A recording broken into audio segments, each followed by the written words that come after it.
오늘 성도 여러분과 제게 주신 하나님의 말씀입니다. 하나님의 말씀은 누가복음 9장 1절로 6절 말씀입니다. 신약성경 106페이지입니다. 우리 함께 하나님의 말씀을 교독합니다. 제가 1절 말씀을 먼저 봉독합니다.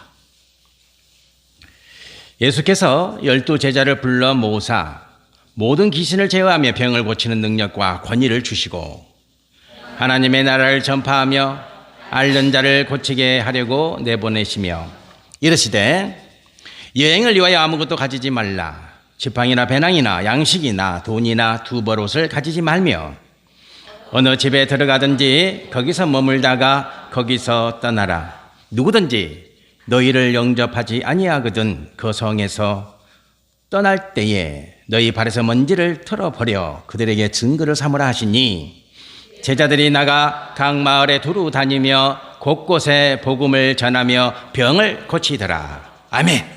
이미지 보시겠습니다. 의사입니다. 얼마 전에 또 우리나라의 의사 문제로 인해서 온 나라가 힘들었는데 의사가 되려면은 의예과 2년을 보내야 됩니다. 의과대학에 가서 그리고 또 의학 본과를 4년 동안 다녀야 됩니다. 그러면 6년이죠. 6년을 공부하고 나면 국가고시를 봅니다. 이제 일종의 면허를 취득하는 것이죠. 의사 면허를. 그런 다음에 끝이 아닙니다. 의사 면허를 취득하면 인턴 과정이 있습니다. 1년. 인턴은 1년입니다. 그 다음에 레지던트가 4년입니다. 이 레지던트 4년 동안에 이제 전공을 택하는 겁니다. 여러분, 우리 속이 불편하면 어디로 갑니까? 내과. 그러니까 내과 이제 전문의가 되는 거죠. 내 다리 뼈가 부러졌다. 그럼 어디로 갑니까? 정형외과를 갑니다. 이제 그 과를 택하는 거예요. 이 레지던트 4년 동안에 이제 전공을 택합니다. 그리고 뭐 하냐? 전문의 시험을 봅니다. 이제 전문의. 그래서 우리 병원에 가면 그 의사 명함에 뭐라고 써져 있습니까? 전문의 이렇게 써져 있잖아요. 그죠? 의과 전문의 이렇게 써져 있죠? 그래서 이제 레지던트 4년. 총합하면 몇 년입니까? 11년. 그러니까 의사고시를 한번 떨어졌다. 그러면 12년이 되는 거예요. 전문의 시험에 한번 떨어졌다. 그러면 이제 13년이 되고 연수가 늘어나겠죠. 그러니까 모든 과정을 단 한 번에 쭉 지나오면 총 기간이 몇 년? 11년 걸립니다. 11년. 그러니까 의사 한 사람이 만들어지기 위해서는 11년이라는 시간이 걸리는 거예요. 저도 처음으로 한번 계산해 봤어요. 제가 목사 안수 받을 때까지 몇 년 걸렸냐? 한번 처음으로 계산해 봤어요. 일반 대학 4년, 공학 석사 과정 2년, 신학대학원 3년, 그 다음에 전임전도사 2년 딱 하니까 몇 년입니까? 11, 어떻게 알았어요? 오휴, 머리 좋으시네. 11년이요, 11년. 한 번도 안 빠뜨리고, 쭉 오면은 11년이 걸리는 거예요. 그래서 목사가 됐어요. 시험 한번 떨어지면, 목사고시 떨어지면 12년, 또 떨어지면 13년 이렇게 되는 거예요. 보통은 이제 한 번에 붙는데, 못 붙는 목사들도 많습니다. 11년이요. 제가 왜 이 말씀을 드리냐면, 목사도 뭐 의사같이 대접해달라. 그게 아니고, 그러면 속보이지. 모든 자격을 갖춘다는 거 힘든 거예요. 그죠? 자격을 갖춘다는 거 힘든 일이란 말이에요. 쉬운 게 아니에요. 그래서 어떤 분이, 저분은 이런 자격이 있어 그러면 어떻게 해야 돼요? 대단하다. 인정해 주셔야 돼. 성도 여러분들은 무슨 자격이 있어요? 성도의 자격이 있죠. 성도로서의 자격이 있어야 돼요. 제가 볼 땐 그게 제일 어려운 것 같아. 교회는 교회로서의 자격이 있어야 된다고. 교회는 교회로서 자격이 있어야 돼. 그래서 어때요? 교회답다 이렇게 인정받아야 되는 거예요. 성도는 성도답다. 저 사람은 달라.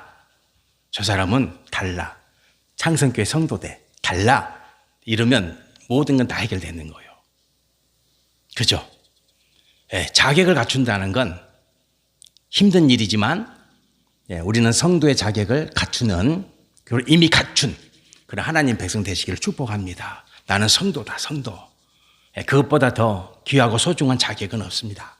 하나님이 내게 주신 최고의 자격, 하나님 백성이라고 하는, 성도라고 하는 이 자격을 성도 여러분과 저가 꼭 붙잡고 누리시기를 축복합니다. 그래서 예수님 시대에 불쌍한 사람들이 있었어요. 불쌍한 사람들.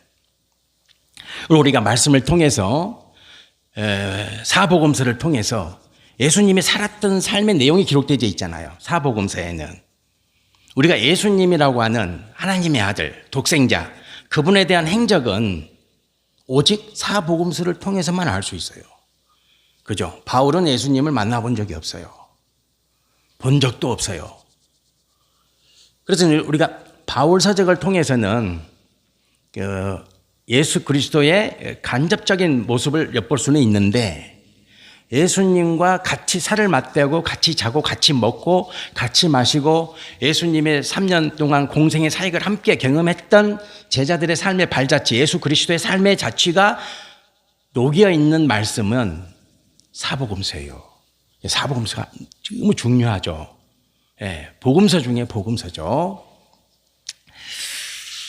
근데 예수님 시대에 불쌍한 사람들이 있었어요. 크게 세 부류가 있어요. 첫 번째는 뭐냐면 죄인이에요. 죄인. 너는 죄인이야 라고 낙기찍이신 사람들이 있거든요. 이마에 죄인이라고 화인을 찍지는 않았지만 그 시대가, 그 나라가 그때에 온몸에다가 너는 죄인이라고 낙인 찍어준 사람들이 있어요. 혹시 아세요? 누굽니까? 여러분들이 알고 있는 사복음서를 통해서. 세리죠. 그렇죠. 세리는 낙인 찍힌 사람들이에요. 그 사람들은 평생 죄인이에요. 죄인. 하나님 백성이 아니란 말이에요. 죄인은. 죄인입니다. 죄인의 판단 기준은 뭐예요? 율법이죠. 율법. 율법으로서 너희는 죄인이야 그러는 거예요. 그러니까 율법을 지키지 않는 사람들이에요. 그 중에는 세리가 있어요. 세리. 그리고 또 누가 있습니까?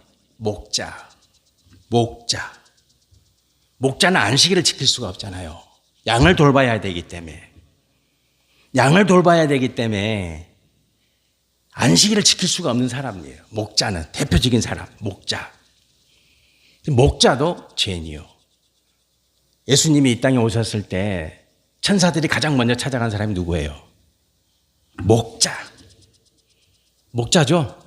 밤에 들판에서 양치는 목자를 찾아갔다고. 세상 사람들은 다 죄인이라고 낙인 찍었는데 예수 그리스도께서 이 땅에 아기 예수로 오실 때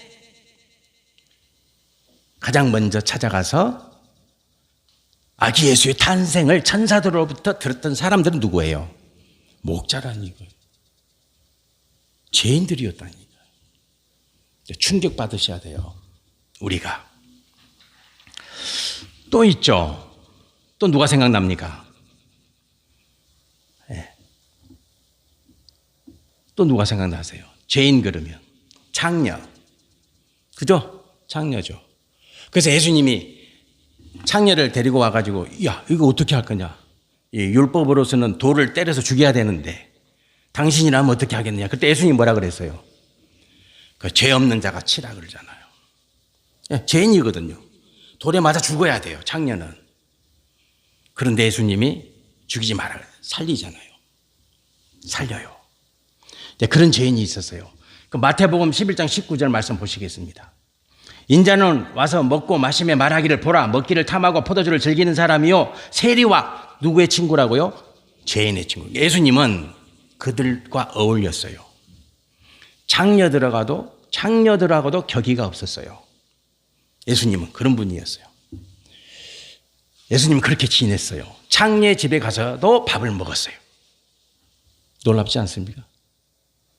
여러분 제가 창녀 집에 가서 밥을 먹을 수 있는 목사가 될까요? 못할걸요?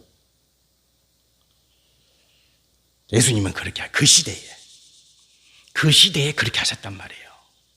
그러니까 바리새인들이 저놈은 죄인의 친구야 이렇게 말한 거예요. 자, 그 다음에 또 불쌍한 사람이 누가 있을까요? 가난한 사람들이죠. 그죠? 의식주가 해결 안 된 사람들. 그래도 오늘 우리나라는요, 그래도 나라에서 그런 능력이 안 되는 분들을 섬기려고 노력을 하잖아요. 아직은 부족하지만. 아직은 열악해요. 우리나라가 OECD에서 복지가 거의 꼴찌예요. 여러분들이 정확히 그걸 아셔야 돼요. OECD 국가 25개 국가 중에서 거의 복지 수준이 꼴찌라니까요. 막 퍼준다고 그런 말 하시면 안 돼. 꼴찌라니까, 꼴찌. 가난한 사람들이죠. 의식주가 해결 안 돼. 안 되는 분들이 있어요. 어쩔 수 없이 안 되는 분들이 있다고. 그죠? 어쩔 수 없이 안 되는 분들이 있어요. 그분들 어떻게 해요? 나라에서 섬겨야죠. 도와야죠. 그렇지 않습니까? 그러면 저도 내 식구잖아요. 내 식구가 한 달 살아간다. 대학생이 있다. 대학생이 2명이다.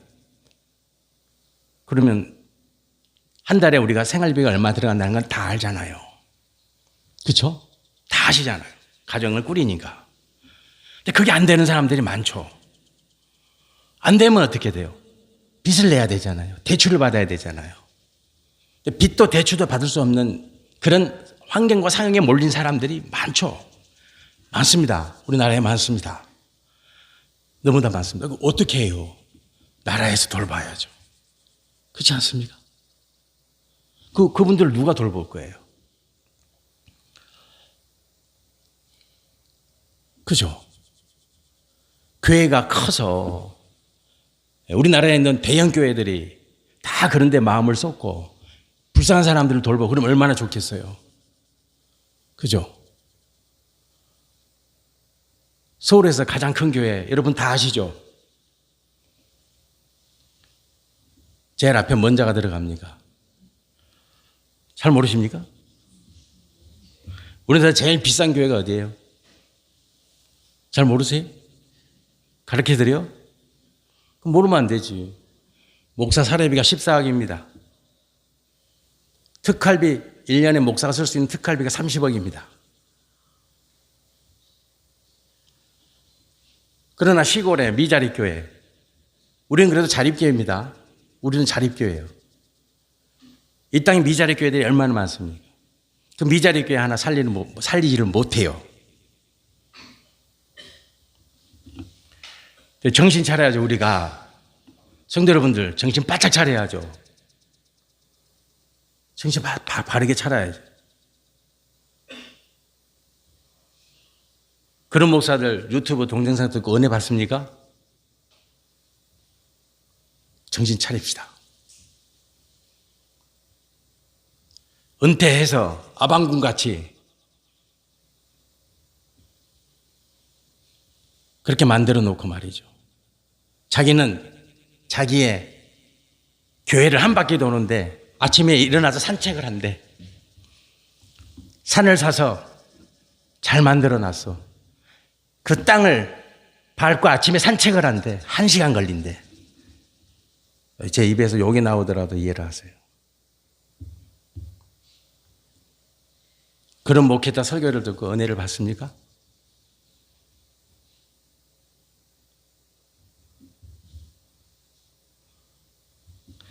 정신 바짝 차려야 돼. 성도 여러분과 제가 정신 바짝 차려야 돼. 왜냐? 성도니까. 우리는 성도니까. 성도의 자격으로 살아야 되니까. 그렇습니다. 얼마나 불쌍한 사람들이 많아요. 그래서 예수님은 배고픈 사람들 만나면 뭐 하셨어요? 빵 줬어요. 오병이어로. 빵 줬어요. 예. 물고기 줬어요. 배고픔을 해결해 줬어요. 우리는 그걸 기적이다 그러죠. 오병이의 기적이라 그러잖아요. 기적. 그래요. 예수님은 만나는 사람들마다 뭘 베풀어 주셨어요? 기적을 베풀어 주셨어요. 기적을. 요만한 게 아니에요. 요만한 게 아니에요. 기적을 베푸셨다. 왜요? 기적이 아니면 해결할 길이 없어. 기적이 아니면 해결할 길이 없는 거예요. 기적이 아니면. 그리고 또 누가 있어? 불쌍한 사람들. 오늘 말씀에 기록된 병든 사람들이에요. 그죠? 병든 사람들. 제가 오늘 이 화초를 사왔어요. 근데 상태가 안 좋아요. 안 좋죠? 야, 너 좋냐? 상태가 별로 안 좋아. 왜냐하면 제가 어제 그 나무 시장을 갔어요. 화초를 그 집에서 구입하거든요. 딱 들어가는데 분위기가 딱 들어가는데 싸해. 그런 느낌. 들어가자마자 뭐지? 제가 사모님한테 뭔 일 있었어요? 물어봤어요. 그때 저를 이렇게 팔을 끄집어 당기면서 이야기를 해주는 거예요. 형수하고 이제 삼촌하고 같이 하거든요. 형수하고 형수 남편 동생이니까 삼촌입니까? 시동생 잘 모르겠는데 시동생하고 같이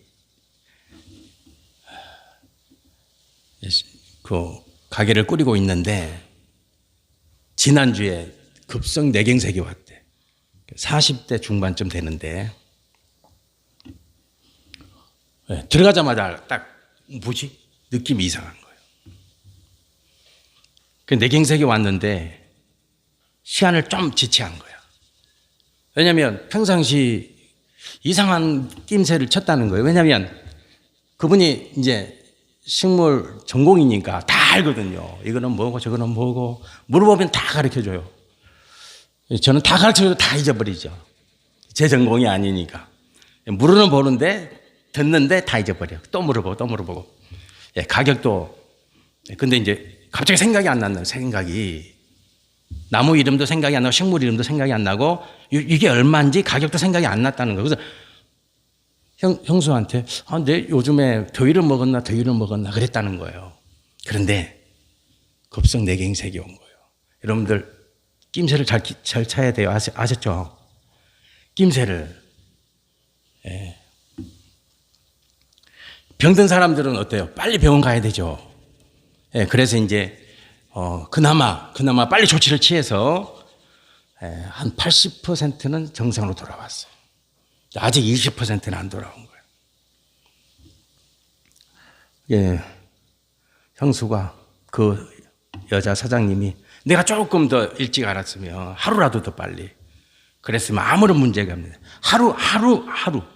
하루 그 시간이 지나가지고 한 20%는 지금 제 기능을 못하고 계시는 거예요.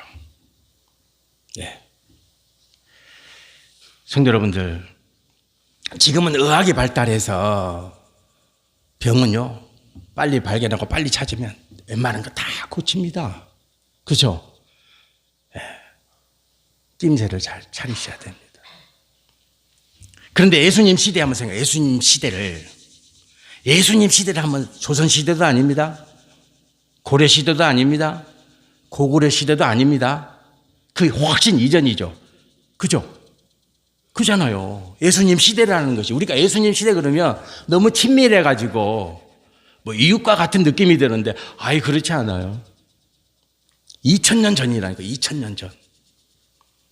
2000년 전이에요. 그때를 한번 생각해 보세요. 병원이 어디서 병원이. 그죠? 병 걸리면 죽어야죠. 감기가 걸려도 죽어야죠. 그렇잖아요. 감기 걸리면 어떻게 합니까? 우리 약 먹잖아요. 약이 어디 있어요? 그때에. 약이 어디 있어요? 그래서 감기가 걸려도 죽는 거예요. 상처가 나요? 아니 상처가 나면 뭐 바를 약이 있어요? 상처가 나도요 죽는 거예요. 이게 치료가 안 되니까. 그런 시대가 예수님 시대잖아요. 그죠? 그런 시대가 예수님 시대예요. 병이 걸리면은 그냥 죽어야 돼요.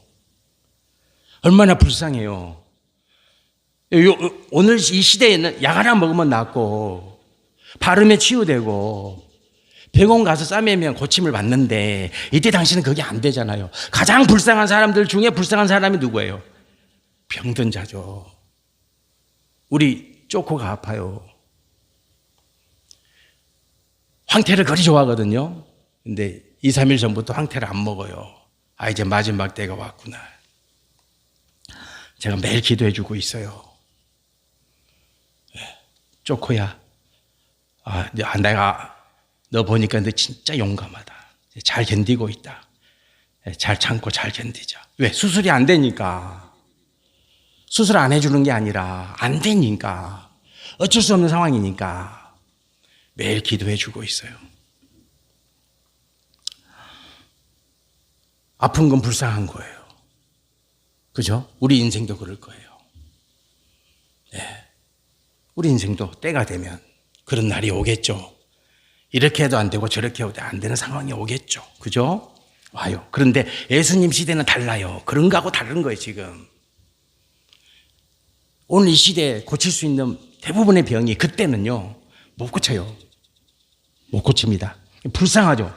정말로 불쌍하죠. 그래서 어떻게 치료해 주냐? 어떻게 치료해 주냐? 자, 이제 제자들에게 이제 가서 고치라 그러잖아요. 자, 빨리 가서 고치자. 12명의 제자들을 불렀다 그러잖아요, 지금. 12명의 제자를 불렀어요. 그리고는 뭐 합니까? 능력을 주고 권위를 주죠. 자, 말씀 보시겠습니다. 1절 말씀 보시겠습니다. 제가 읽어드릴게요. 예수께서 12제자를 불러 모사 모든 귀신을 제어하며 병을 고치는 능력을 주시잖아요. 그죠? 예. 그죠? 이때 당시는 정신적인 아픈 걸 귀신 들렸다 그러잖아요. 그러니까 이제 귀신 들린 걸로 다 표현을 한 거예요. 오해를 하지 마세요. 예. 그러니까 능력을 줘요. 능력이 헬라어로 뭡니까? 두나미스죠. 두나미스. 자, 그러면 자, 아까 의사가 되는데 최단 시간이 몇 년 걸렸다 그랬어요? 11년. 그럼 제자들을 11년 동안 의사 만들어야죠. 그죠? 그럴 수 있어요, 없어요? 안 되는 거예요. 그래서 예수님이 특별한 능력을 주시는 거예요. 그 능력은 무슨 능력이에요? 기도하면 낫는 능력이에요. 기도하면 낫는 능력이에요. 수술하거나 아니면 어때요? 만지거나 그런 게 아니에요. 기도하면 낫는 거, 기도하면. 그렇잖아요. 그죠? 그때 당시는 의술이 어디 있어요? 의술이. 지금하고 다르다니까요. 그래서 병 고치는 자를 고칠 수 있는 방법은 하나님의 능력 안에서 기도하는 것밖에 없어요. 기도하는 게 전부예요. 기도하는 게. 그래서 기도하면서 치료하는 거예요. 기도하면서. 예수님이 특별하게 주신 은사죠. 기도하면서 고치는. 여러분들 병 고치는 은사를 사모하십니까? 병원을 빨리 가세요. 병원을. 이제 그런 능력을 안 구하셔도 돼요. 아프면 병원을 빨리 가야지. 그죠? 그렇잖아요. 오늘 이 시대에 능력을 구해서 뭐 할 거예요? 병 고치는 능력을. 그렇지 않나요? 못 고칠 병이 있다. 그럼 하나님 나라에 가시는 거 이제 당당하게. 성도가 그래야지. 그렇잖아요. 오늘 이 시대의 의술로 고칠 수 없으면 어떻게 합니까? 할렐루야. 하나님 나 갑니다. 이제 천국 들어갑니다. 당당하게 하나님 나라 가시면 되는 거예요. 그렇지 않습니까? 그러잖아요. 우리 집 강아지 쪼코를 데리고 제가 병원에 몇 번 갔어요. 수술 가능합니까? 안 된다. 전신 마취하면 죽는다.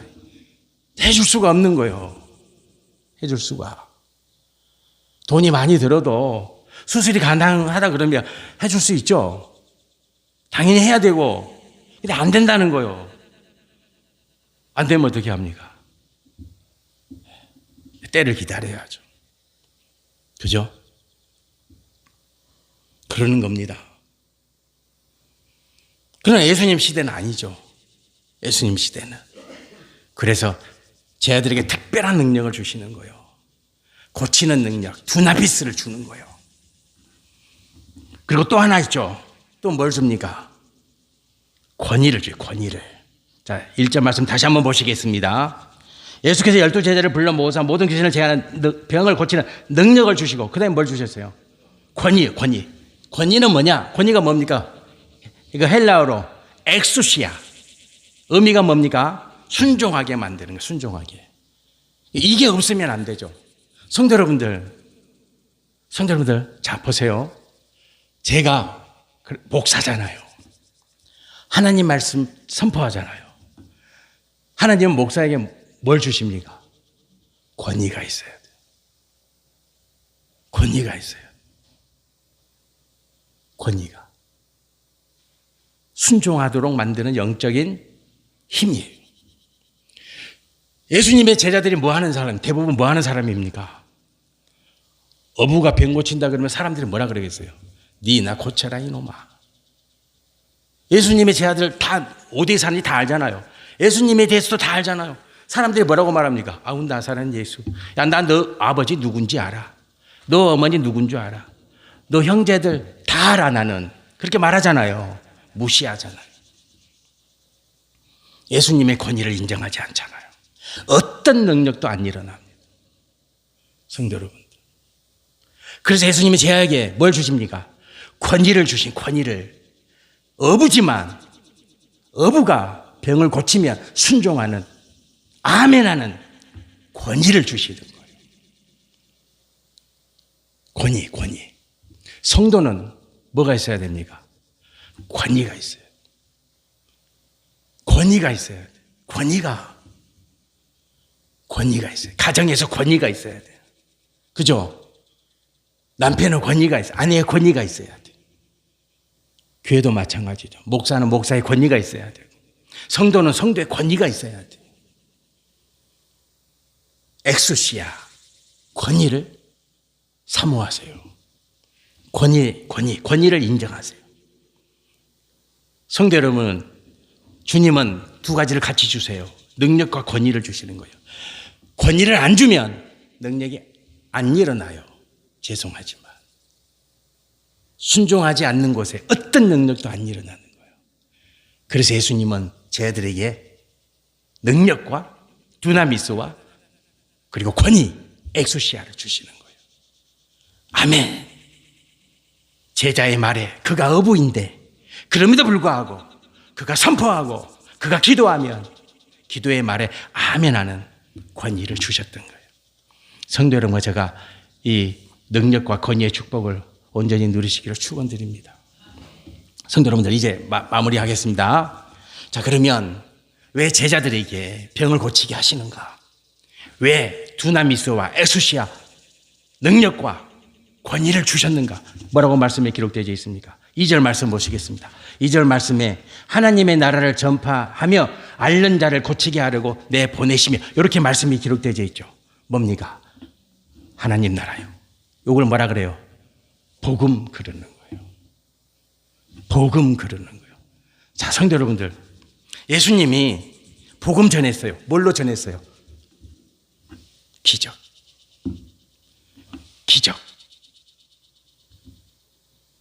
빵 주고 교회 나오세요? 붕어빵 주고 교회 나오세요? 요즘도 그런 교회가 있더라고. 사탕 주면서 교회 나오래. 어림없어요. 여러분, 뭘 보여줘야 돼요? 기적을 보여줘야 돼요. 하나님 나라는 기적으로 전파되어야죠. 예수님은 그렇게 하셨다고. 예수님은 병든 자를 일으켜 세우셨어요. 귀신을 쫓아내셨어요. 기적이에요. 기적. 성도 여러분들, 여러분과 저가 기적을 보여줘야 된다. 기적을 보여줘야 돼요. 기적을. 근데 보여줄 수 있잖아요. 하나님의 능력이 나와 함께하면, 하나님이 내게 주시는 권위가 있으면 뭐가 일어납니까? 기적이 일어난다니까요. 믿습니까? 그걸로 복음 전하라는 거예요. 예수님은 빵 주면서 교회 나오세요 이거 아니고, 껌 몇 개 이렇게 주면서 교회 그게 아니에요. 우리가 전하는 복음은 그런 게 아니라니까. 기적. 그래서 여러분과 제가 사모해야 돼요. 하나님, 내게 능력과 권위를 주셔서 내가 기적을 보여줘서 복음이 증거되게 해주세요. 이렇게 구하는 게 성도예요. 기적을 보여준다며. 오늘 이 시대 기적이 뭐예요? 성도 여러분들, 오늘 이 시대에 우리가, 교회가, 성도인 우리가 이 세상에 보여줘야 될 기적이 뭡니까? 그걸 품고 소망 중에 기도하세요. 예수님이 제자들에게 조건을 달아요. 조건 답니다. 뭐라고 답니까? 자, 봅시다, 성도 여러분들. 자, 3절, 4절 말씀 보시겠습니다. 이르시되 여행을 위하여 아무것도 가지지 말며 지팡이나 배낭이나 양식이나 돈이나 두보로 가지지 말며 어느 집에 들어가든지 거기서 머물다가 거기서 떠나라. 이렇게 말씀하시죠. 예. 이게 복음을 전하는 자의 자격이에요. 야, 너는 아무도 가지지 마. 한 푼도 가지지 마. 옷도 두보로 필요 없어. 한 벌만 가져. 배낭 절대 가지지 마. 배낭이 있으면 네가 거기에다 빵을 넣고 네가 거기에다 돈을 넣을 거야. 배낭 가지지 마. 지팡이 됐어. 하나만 가져. 2개도 가지지 마. 엄정하게 하십니다. 엄정하게. 14억을 받아요. 특활비가 30억이에요. 사꾼이죠. 그놈은 사꾼이.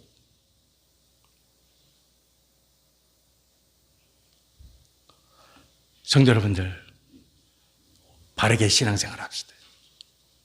네, 바르게. 주님이 제자들에게 말합니다. 너는 아무것도 가지지 마. 오늘 말씀이 기록되잖아요. 아무것도 가지지 마. 아무것도 가지지 마. 여기에서 교회답고 목사가 목사답고 여기에서 기적이 일어나는 시발점이 되는 것입니다. 14억을 가지는데 기적이 일어납니까? 기적이 대한민국에서 제일 좋은 건물 교회로 지으면 기적입니까? 빚이 2천억이라는데 2천억이면 이자가 없는가 1년에. 우리 교회 세상전 짓는데 예산이 얼마입니까? 성도 여러분들, 정신 바짝 차립시다. 네. 정신 바짝 차립시다. 그래야 이적은 일어나고 기적은 일어나고 복음은 증거될 줄 믿습니다. 아멘. 저도 그렇게 살겠습니다. 아무것도 안 가지고 그렇게 살아보겠습니다. 기도드리겠습니다. 할렐루야. 하나님 아버지, 제자들이 예수님 말씀 듣고 마을에 두루 다니며 곳곳에 복음을 전하고 병을 고치더라. 하나님 아버지, 이 복을 누리게 하옵소서. 주님, 복음은 기적이 일어나야 됩니다. 우리 창성교회 성도가 기적을 만들어내는 성도가 되게 도와주시고 이 종이 일생 동안 아무것도 가지지 마. 이 말씀에 순종해서 하나님 나라 이 땅에 전하는 성도, 목회자 되게 도와주세요. 예수님 이름으로 기도드립니다. 아멘.